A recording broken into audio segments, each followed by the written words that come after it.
नमस्कार, मेरा नाम है दीपिका और आप देख रहे हैं वॉइस ऑफ फरीदाबाद। एक ऐसी घटना सामने आई जिसने पूरे समाज को थोड़ा सा झंझोर के रख दिया। एक 8वीं क्लास के बच्चे ने सुसाइड कर ली। सोचिए कि किस तरह का उस बच्चे का दिमाग रहा होगा, किस समस्या से वो जूझ रहा होगा कि एक मात्र 14 वर्षीय बच्चा है, 8वीं क्लास में पढ़ता है और उसने सुसाइड कर ली। यानी कि अपने ही कमरे के पंखे से फंदे से लटक कर उसने अपनी जीवन लीला समाप्त कर दी। देखिए, आजकल का परिवेश कुछ ऐसा है कि जहाँ पर कंपटीशन का दौर हो गया है, और जब कंपटीशन का दौर शुरू हो जाता है तो उसका प्रभाव ना सिर्फ परिवार पर पड़ता है बल्कि उन सभी आने वाली पीढ़ी पर पड़ता है जो आने वाले समय में भविष्य का निर्माण करने वाले हैं। लेकिन जब सोशल प्रेशर पड़ता है एजुकेशन को लेकर, तो कहीं ना कहीं बच्चे कभी कभी अपनी ज़िंदगी की जंग को हार जाते हैं। सोचिए, कितनी बार हम सुनते हैं कि किसी आईटीआई के छात्र ने सुसाइड कर ली, किसी इंजीनियरिंग के छात्र ने सुसाइड कर ली, किसी मेडिकल के छात्र ने सुसाइड कर ली। लेकिन आज फरीदाबाद में एक ऐसा मामला देखने को मिला जिसमें मात्र 8वीं क्लास के बच्चे ने सोशल साइंस के पेपर में फेल होने की वजह से अपने जीवन को समाप्त कर दिया। बता दें कि 31 सेक्टर के रहने वाले अंश ने 8वीं क्लास में पढ़ते हैं। 21 सेक्टर में उनका निजी स्कूल है जिसमें वो पढ़ाई करते थे। वो सोशल साइंस का एग्ज़ाम था उसमें फेल हो गए और उसकी वजह से उन्होंने इतना बड़ा कदम उठा लिया। इकलौती संतान था अंश अपने माता पिता की। तो सोचिए उस परिवार पर उस समय क्या बीत रही होगी जब उसने उस छोटे से बच्चे को, इस किशोर बच्चे को उस फांसी के फंदे पर लटकते देखा था। कुछ जो उसके पेरेंट्स हैं, अंश के पेरेंट्स हैं, उन्होंने बताया कि अंश शुक्रवार को पीटीएम में गया था। पीटीएम में जाने की बाद जब वो वहाँ से लौटा तो वो बहुत शांत और चुपचाप था। शांत और चुपचाप होने की वजह से उसने अपने आप को कमरे में बंद कर लिया। जैसे ही पीटीएम ख़त्म होती है, वो अपने घर पहुँचते हैं, अंश अपने आप को अपने कमरे में बंद कर लेता है।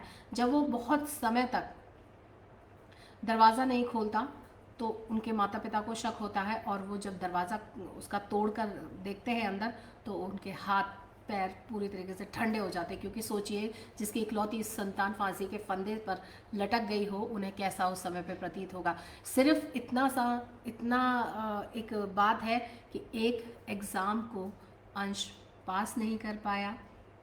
सोशल साइंस का एग्ज़ाम था, इतना कोई कठिन एग्ज़ाम नहीं, लेकिन अगर उसे पास नहीं कर पाया, उसके मन को इतना आहत हुआ कि उसने आगे जीवन में ना पढ़ने की सोची, ना अपने परिवार की सोची, ना अपने किसी चीज़ की सोची, ना अपने भविष्य की सोची। उसने सोचा तो सिर्फ ये कि मैं इस अपने ही जीवन को समाप्त कर देता हूँ। तो सोचिए उस बच्चे पर क्या प्रेशर होगा, किस तरह की उसकी भावना रही होगी, किस तरह के उसके आसपास का एटमॉस्फेयर रहा होगा जिसकी वजह से इतना बड़ा कदम उठाना उसने उचित समझा। ना कि अपने जीवन में संघर्ष करना वो उचित समझता, बल्कि उसने अपने लिए मौत चुनी और वो फांसी के फंदे पर लटक गया। मैं आपको बता देती हूँ कि पूरा का पूरा मामला क्या है। देखिए,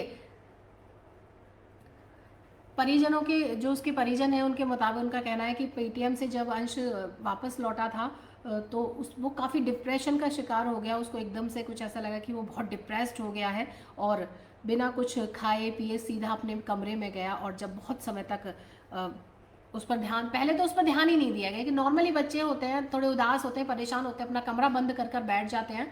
लेकिन जब काफ़ी समय हो गया, शाम के 4 बज गए, उसके बावजूद भी जब दरवाज़ा नहीं खोला, काफ़ी बार कोशिश की गई, खटखटाया गया, दरवाज़ा ना खोलने के बाद जब उस दरवाजे को तोड़ा, लेकिन तब तक बहुत देर हो चुकी थी। तब तक अंश अब इस दुनिया में नहीं रहा था और जा चुका था। शायद वो अपने मन की बात अगर अपने परिवार से कहता तो वो ज़रूर सभी के बीच में होता, अपने परिवार के पास होता।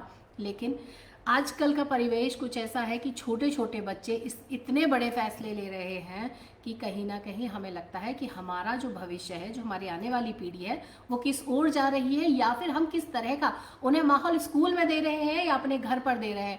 यदि हम स्कूल की बात करें तो स्कूल में पीटीएम में क्या ऐसा हुआ, कौन सी ऐसी बात टीचर्स ने कही जिसकी वजह से अंश ने इतना बड़ा फैसला उठा लिया, या फिर क्या ऐसी बात उनके परिवार वालों ने कही कि वो इतने बड़े फैसले को उठाने के लिए मजबूर हो गया। कहा जा रहा है कि रियॉन स्कूल के पढ़ने वाले हैं अंश, जिसकी वजह और लेकिन हालांकि अभी तक इस बात की पुष्टि नहीं करवाई गई है कि किस तरह के कौन से स्कूल में पढ़ते हैं, लेकिन सूत्रों की अगर बात की जाए तो रियान स्कूल के 8वीं कक्षा के छात्र हैं और उन्होंने इतना बड़ा फैसला लिया है। पिता की मार्बल की दुकान है सेक्टर 21 में।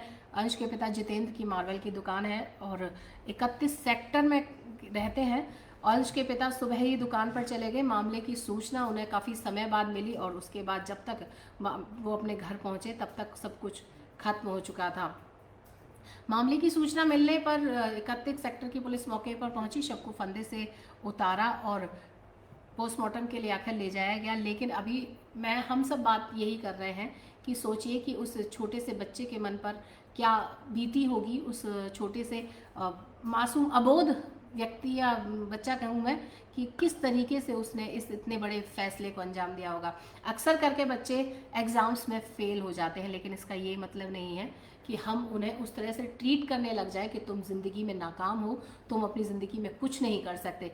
ऐसा बिल्कुल भी नहीं है। हर बच्चे की अपनी एक समझ होती है, हर बच्चे की अपनी एक क्षमता होती है, हर बच्चे में एक खासियत होती है। आप उस खासियत को पहचानें, ना कि बच्चों को उस समय पर डांटें, क्योंकि डांटने से जो भी होता है उसका अंजाम भी फ़िलहाल अंश के पेरेंट्स को, स्कूल वालों को, सबको देखना पड़ गया।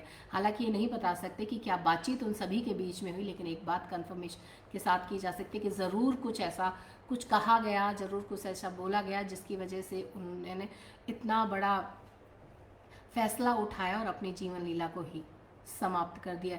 मैंने कहा ना, पीटीएम में ऐसी क्या बात टीचर्स द्वारा की गई, ये नहीं कहा जा सकता कि ऐसा क्या कहा था, लेकिन जैसे ही पीटीएम से बाहर आया, पीटीएम से बाहर निकला, उन टीचर से मुलाकात करी, पेरेंट्स से बात करी, तो उसके बाद ही वो खुद को बिल्कुल डिप्रेशन में ले जा चुका था। देखिए, जब भी कोई ऐसा समय, जब भी कोई ऐसी चीज़ होती है ना कि आपका बच्चा किसी सब्जेक्ट में फ़ेल हो गया या किसी क्लास में फ़ेल हो गया या फिर किसी कंपटीशन में हार गया, तो प्लीज़ आपको ऐसे नहीं ट्रीट करना है अपने बच्चों को कि वो किसी लायक नहीं है। नहीं, बच्चे में अपनी एक खुद की क्षमता है, बच्चे में अपनी खुद की खासियत है, बच्चे में अपना खुद का एक स्किल्स है। आप उस पर ध्यान दीजिए कि आपका बच्चा किस चीज़ में अच्छा है। कुछ बच्चे डॉक्टर, इंजीनियर, वकील, जज नहीं बनते, खिलाड़ी बनते हैं, कलाकार बनते हैं, सिंगर बनते हैं, डांसर बनते हैं। मैंने कहा ना, हर बच्चे का एक अपना अस्तित्व है, एक अपना व्यक्तित्व है। आप उसको पहचानिए और अपने बच्चों को उसी तरीके से ट्रीट कीजिए। जब भी आपका बच्चा किसी परीक्षा में या किसी कंपटीशन में फ़ेल हुआ है, तो आप प्लीज़ उस समय डांटने की जगह उन्हें समझाने का प्रयास कीजिए, उन्हें मोटिवेट कीजिए कि आने वाले समय में बहुत सारे कंपटीशन आपकी ज़िंदगी में आएंगे। ये पूरी जो ज़िंदगी है ना, ये कंपटीशन से ही भरी हुई है। आप उनको ये समझाइए कि आने वाला समय जो भी होगा वो इससे भी अधिक महत्वपूर्ण होगा। अभी जो है इससे आप पास होइए, दोबारा दुगनी मेहनत कीजिए और इस बड़े संघर्ष को जीतिए और ज़िंदगी जितनी लंबी है उसको बखूबी निभाइए। अंश के साथ क्या हुआ? सिर्फ मात्र 8वीं क्लास। सोचिए, 14 साल की आयु कितनी कम होती है। इस उम्र में बच्चों को ये तक समझ नहीं होती कि उन्हें अपने लिए किस तरह के फैसले लेने हैं। लेकिन जहां अंश ने इतना बड़ा फैसला बिना किसी बड़ी बात के नहीं लिया होगा, बिना किसी बहुत गहरे सोच के बाद नहीं लिया होगा, क्योंकि यूं ही कोई अपने जीवन को समाप्त नहीं कर देता है। फिलहाल इस खबर में सिर्फ इतना ही। ऐसी ही और तमाम बड़ी खबरों के लिए जुड़े रहिए हमारे साथ और देखते रहिए वॉइस ऑफ फरीदाबाद।